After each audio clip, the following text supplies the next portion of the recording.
Just try to be precise with it. Out of all you fighters I see getting on, doing the mitt work or the pad work, whatever you want to call it, I see y'all doing all this. Gervonta Davis is angry after watching Jake Paul train with Floyd Mayweather before the upcoming fight. Floyd says boxing is about discipline, conditioning, and proving who can punch the hardest. He points out that real boxing is not only about movement but also about pushing limits in training and showing who can last. These words create tension as Davis feels ignored.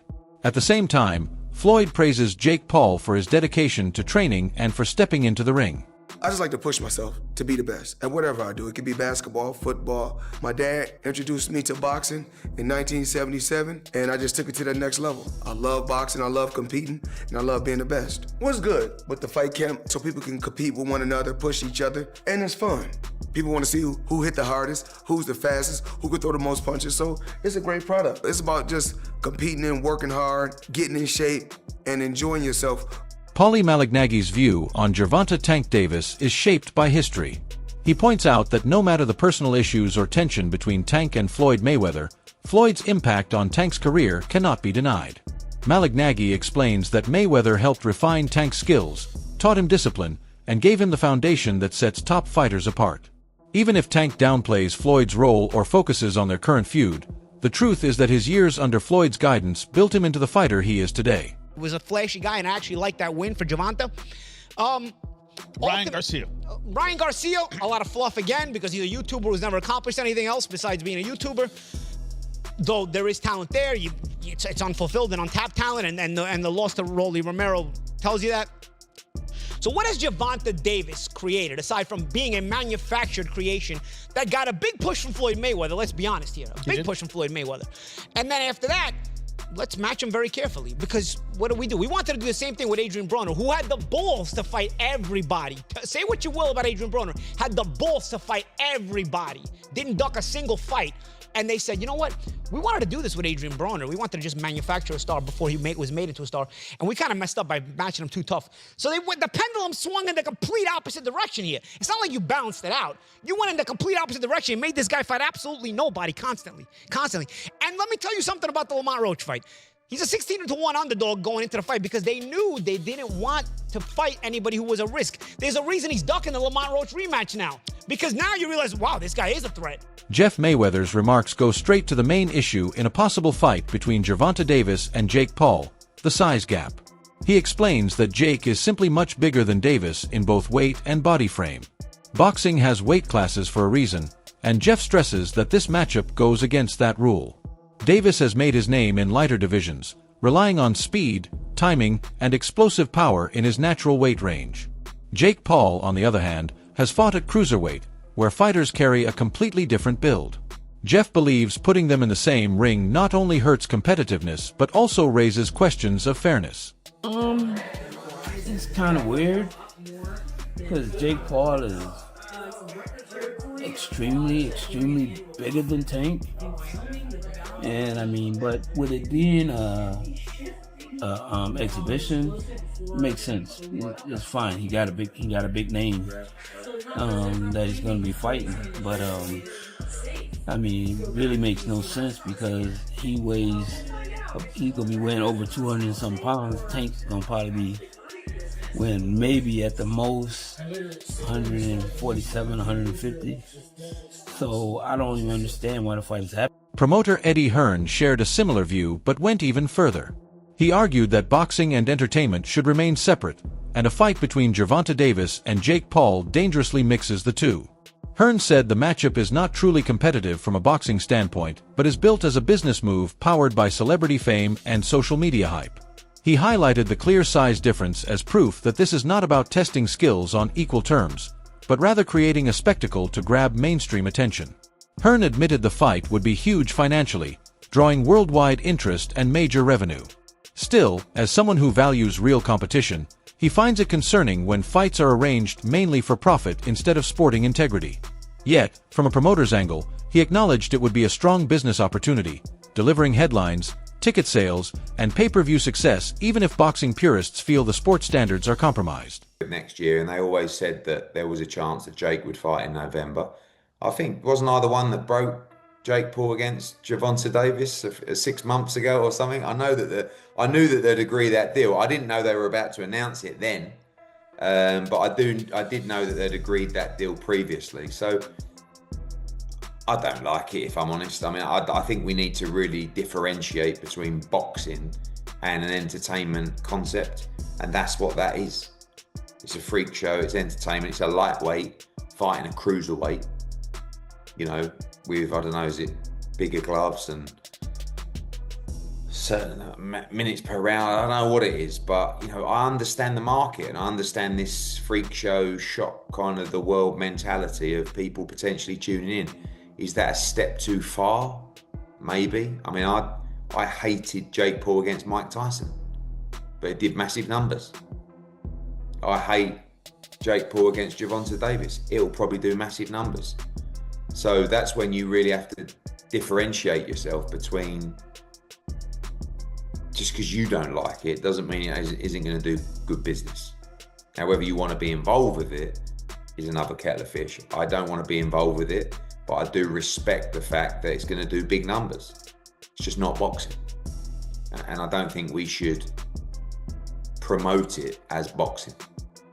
In the meantime, then, Eddie, where does that leave you with Anthony Joshua? Are you exploring other options for the end of this year, or are you still looking at that fight for the beginning? Yeah, no, we're not interested in the Jake Paul fight right now. After that, I mean, like, you know, we're not going to wait around till November. Is it November or December, whenever it is, and see how he gets on. I mean, if he gets chinned by Gervonta Davis, we can't exactly make the Anthony Joshua fight. Former UFC champion Michael Bisping brought a different angle to the discussion, pointing to past exhibition fights where money mattered more than skill.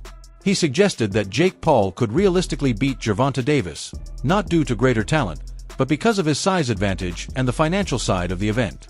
Bisping explained that exhibition fights do not follow the same standards of legitimacy as official title bouts. When entertainment and money take priority, outcomes can be shaped in unpredictable ways. With Jake's bigger frame and the relaxed nature of an exhibition, Bisping believes the matchup could lean in Paul's favor. You know what? Fair play. If he does go out and fight Anthony Joshua, which I wouldn't advise because that would be extremely dangerous, then fair play if he was to do that. And all the critics and people like myself would have to shut the hell up, because I always said he's looking for fights that were manufactured, looking for fights that were predetermined. And by that, I don't mean fake fights. I don't mean fixed fights. I mean fights where the odds are so stacked in his favor that, of course, he's going to win. And of course, we see this. The latest match that's going to go down November 14th at the State Farm Arena in Atlanta, Georgia. Jake Paul is taking on, you've seen it by now, Gervonta Tank Davis. A man that is a lightweight in boxing. Now, lightweight in MMA is 155 pounds. Lightweight in boxing, 135 pounds. Jake Paul, I think when he weighed in for Mike Tyson, was 227 pounds.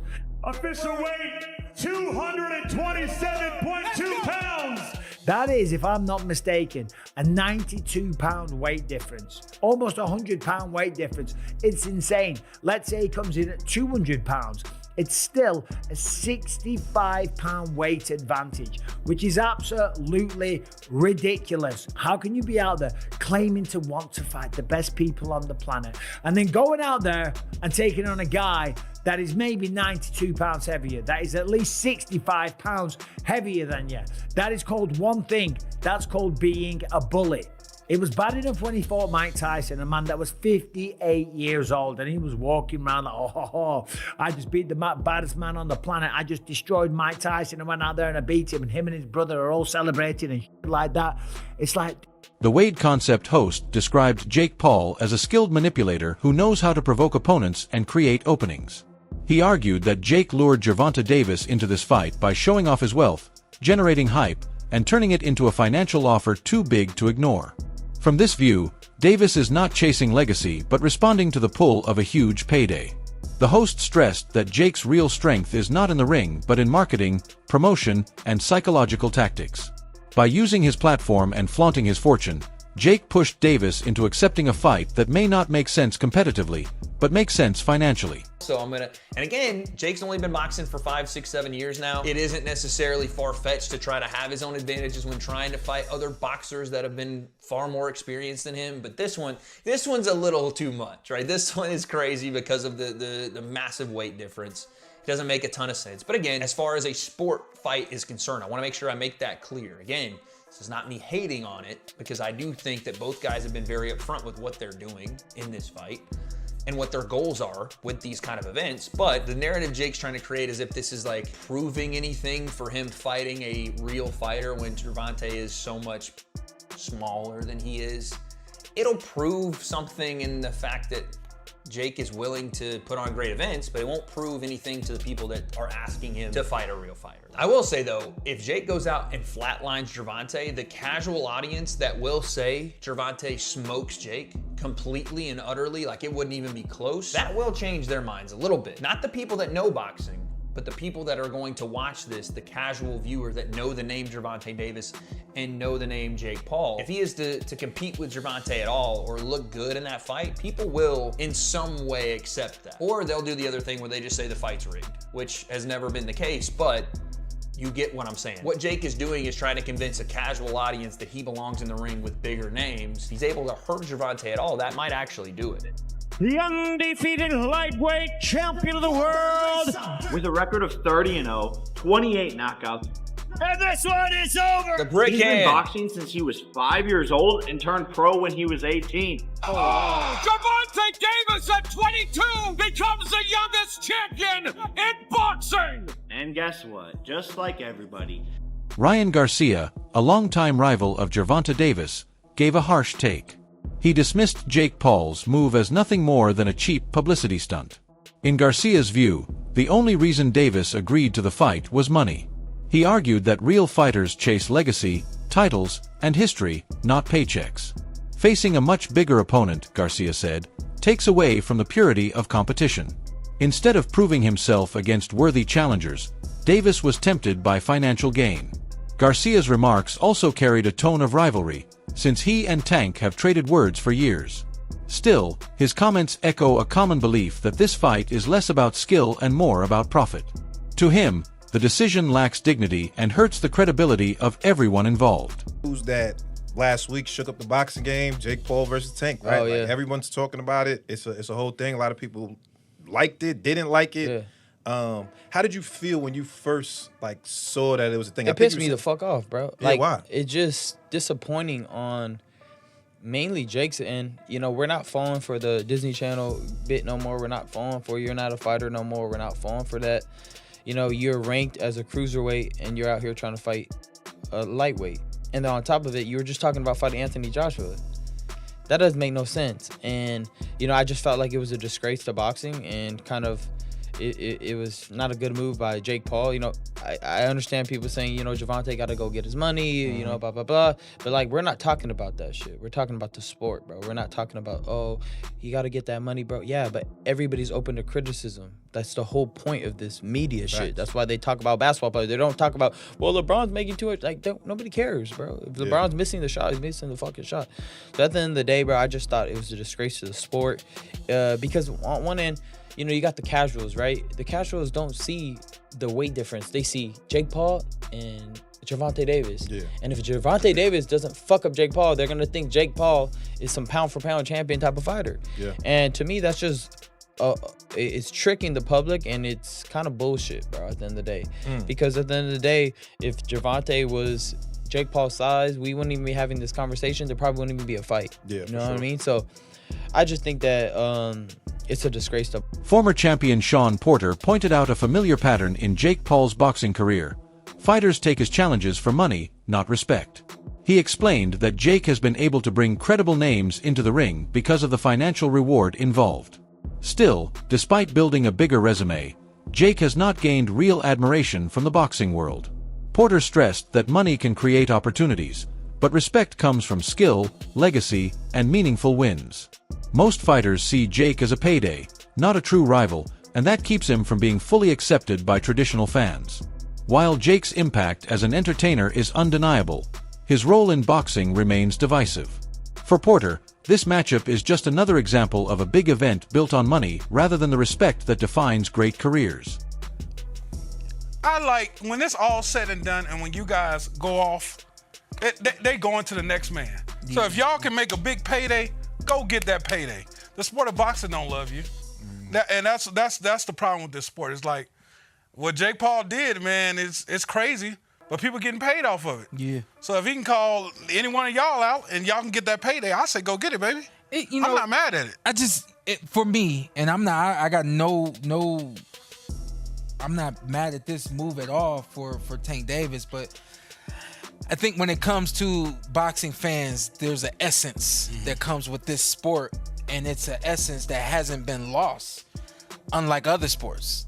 For an example, with football, we come from the hitting days. Yeah. Can't hit nowadays. You know what I mean? So boxing hasn't lost its essence. You know, they're trying to make it safer and all those sorts of things, but there's still this pureness to boxing that really doesn't exist in sports anymore, but it's still there with boxing. I think that's why people have such a problem with this kind of move from Tank Davis. Is it more the heart? How do you guys feel being boxers? Man, like once you hear the numbers, I'm like they're talking like I don't know the official one. They're talking about like 100 mil. Oh damn. Like, they're talking about these insane numbers. Like I'm gonna be like, don't take that. I'm not gonna tell another man not to take that type of check, especially for something like that. It's not on your official record. It's an exhibition. I'm not gonna lie here and act like I'm not gonna say yes to 100 million or something like that. It's not on your official record. It's an exhibition. I'm not going to pretend I'd turn down $100 million. With that point, legendary trainer Teddy Atlas shifted the focus to the technical side of the matchup. He noted that Tank Davis is far more skilled and has faced a stronger lineup of opponents compared to Jake Paul. Davis's professional background, championship experience, and adaptability in the ring are on a different level than Jake's limited resume. Still, Atlas stressed that weight is a serious factor. Skill can often make up the difference, but when the size gap is too wide, even elite fighters struggle. A naturally bigger man can take harder shots and deliver heavier punches, making the fight risky by nature. Atlas acknowledged Davis's talent but warned that the weight difference brings real danger. His words highlight the core issue of this matchup: a world-class fighter entering a physically uneven contest where skill and size clash in unpredictable ways. Right? Who's not a professional fighter. What happens? What happens? That's what would sell it. I know the size difference is what creates the problem. The optics, the look, the reality.